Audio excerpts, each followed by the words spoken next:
a belayer's mistake in 2008, failed gear on El Capitan in 2015. Austin Howell cheated death twice and lived to climb again. The first accident caused a brain bleed and fractured his spine. The second fractured his skull and vertebrae. Both times, he returned to the rock. For Austin, free soloing wasn't about adrenaline. It was medicine for his troubled mind, the only thing that silenced his depression. He was methodical, careful, analytical about every climb. But on June 30th, 2019, the third time wasn't the charm.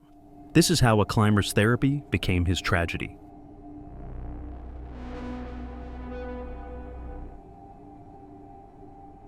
Austin Howell discovered climbing during his freshman year at the University of Houston in 2006. He was 19 years old, and the moment he touched rock, something clicked. This new passion would consume him completely, but it would also nearly kill him just 2 years later. In 2008, Austin was training at the university's indoor climbing facility when disaster struck. He was 35 feet above the ground, working through a challenging sequence, when he lost his grip and began to fall. In that critical moment, his climbing partner made a devastating error, releasing the rope that should have caught him. Austin plummeted to the concrete floor, the impact shattering 3 vertebrae in his spine and breaking multiple bones in both feet. The next 4 months were spent immobilized in a back brace, but the physical damage was only part of the story. The violent collision with the ground had caused severe internal trauma to Austin's brain. His mother, Terry, remembered a haunting conversation that took place during his recovery. Austin confessed that he had climbed to the roof of a 10-story building in Houston, contemplating suicide as he stared down at the pavement below. Only exhaustion from crying had prevented him from jumping. This revelation prompted his family to seek professional help, and that's when they learned the true extent of his injuries. Medical professionals explained that Austin had sustained significant brain trauma that would affect his personality and emotional state. The healing process could take half a decade, and he would need ongoing psychiatric care. Austin's father, David, was convinced that his son's depression was a direct result of the accident. Having raised Austin from birth, David insisted he had never seen these dark tendencies before. The brain injury, he believed, had fundamentally changed who his son was. Austin disagreed with this assessment. In his later writings and social media posts, he described depression as something that had shadowed him throughout his life. He wrote about suicidal thoughts that had plagued him since adolescence, long before any climbing accident.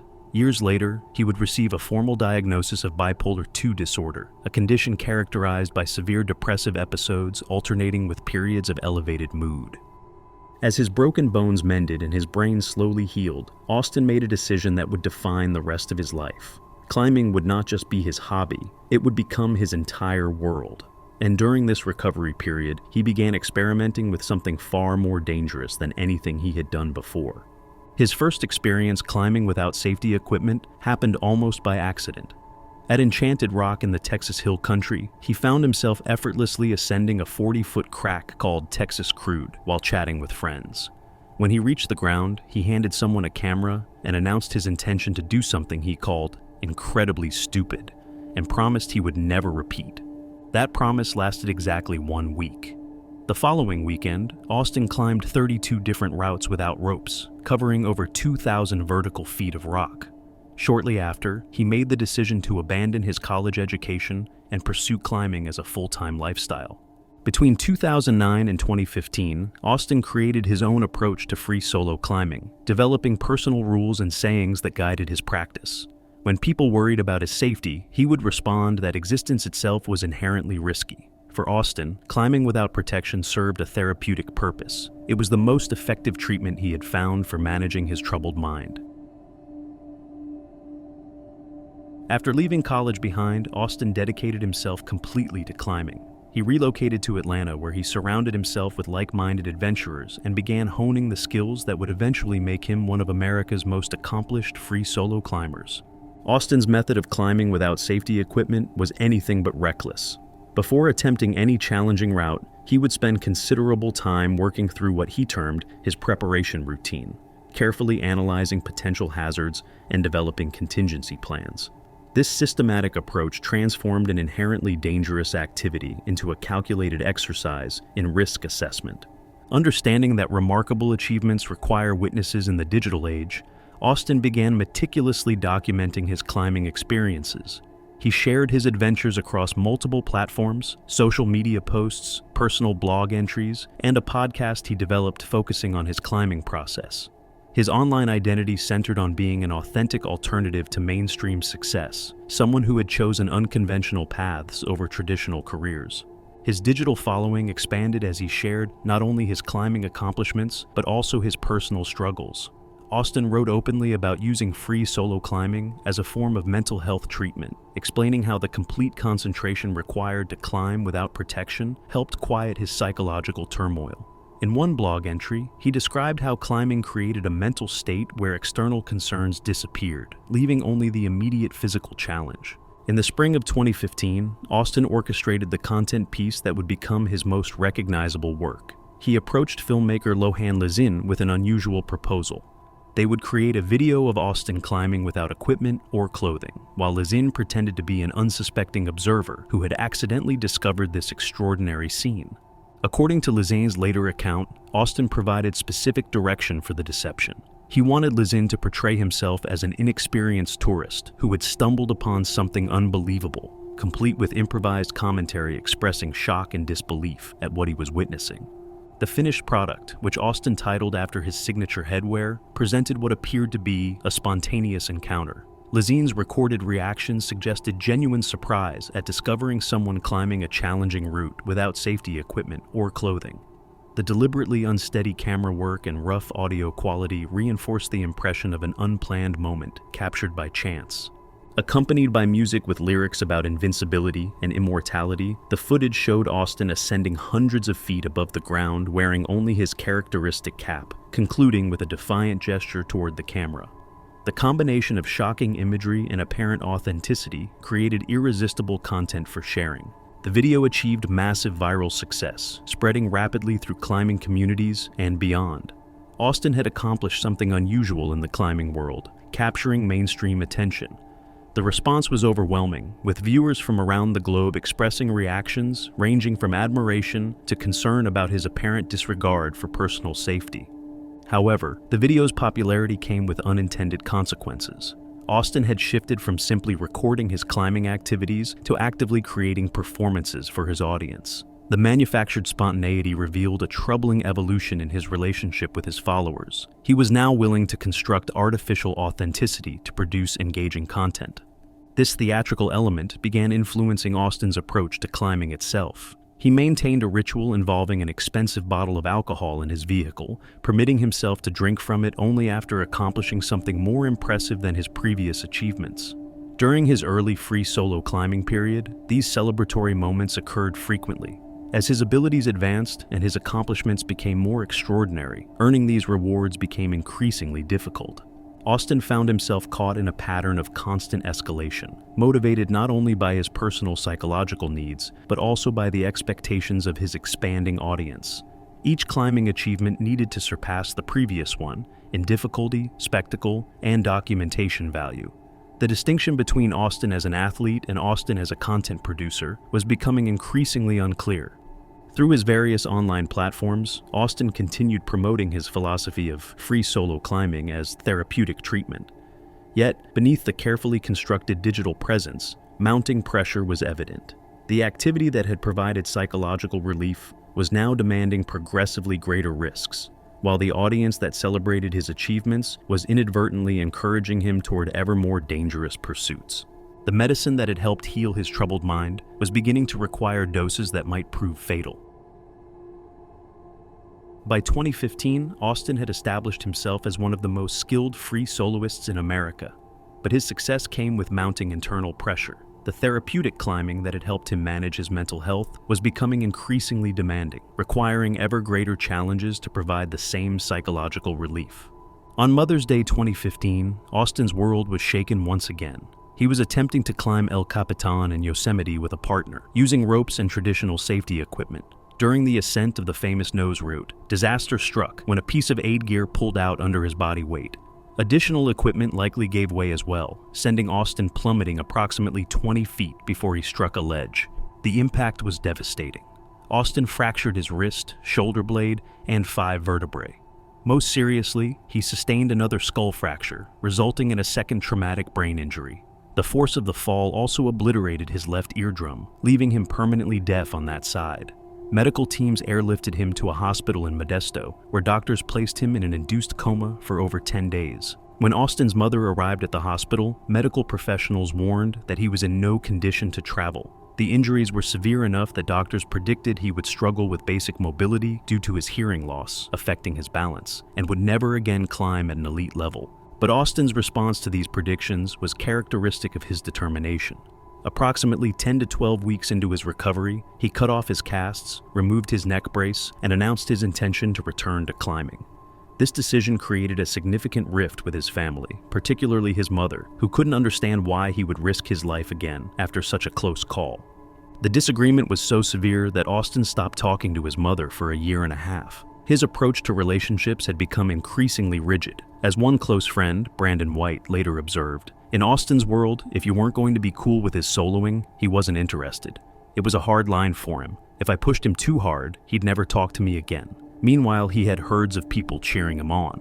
Despite the doctor's grim predictions, Austin adapted to his new physical limitations and returned to free soloing with renewed intensity. His training became obsessive, and he developed methods to compensate for his balance issues. The second brain injury seemed to have intensified rather than diminished his drive to climb without ropes. In 2017, Austin's mental health took another downturn. He had moved to Chicago for work with Ericsson, training their engineers in rope access techniques. The job took him away from his preferred climbing areas in the southeast, and his relationship with his girlfriend in Atlanta had ended. He found himself isolated in an unfamiliar city, surrounded by unpacked boxes, spending evenings alone with Sunny, his pet sun parakeet, as his primary companion. During this period, Austin's depression deepened significantly.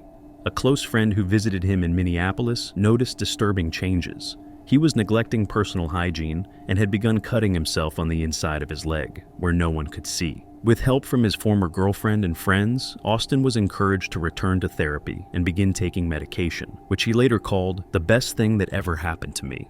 Throughout these struggles, Austin continued documenting his experiences online through his Instagram account, blog, and podcast called The Process. His social media presence had evolved from simple climbing documentation to a complex performance of authenticity. He maintained his ritual with the expensive whiskey bottle, but earning those celebratory drinks was becoming increasingly difficult as his achievements grew more extraordinary. Austin had completed 19 different 5.12 free solos, a level of accomplishment that most climbers never achieve even with ropes. His most ambitious single-day achievement was what he called the Mile of Mojo at Shortoff Mountain, North Carolina, involving 5,700 vertical feet via 15 different routes in 10 hours. But the escalation was taking its toll. The whiskey bottle that had once rewarded regular achievements now sat largely untouched, as Austin struggled to find new ways to surpass his previous accomplishments. The therapeutic activity that had once provided relief was becoming a source of pressure, demanding increasingly dangerous performances to satisfy both his psychological needs and his audience's expectations. Austin's online followers continued to grow, drawn to his combination of extraordinary climbing ability and candid discussions about mental health.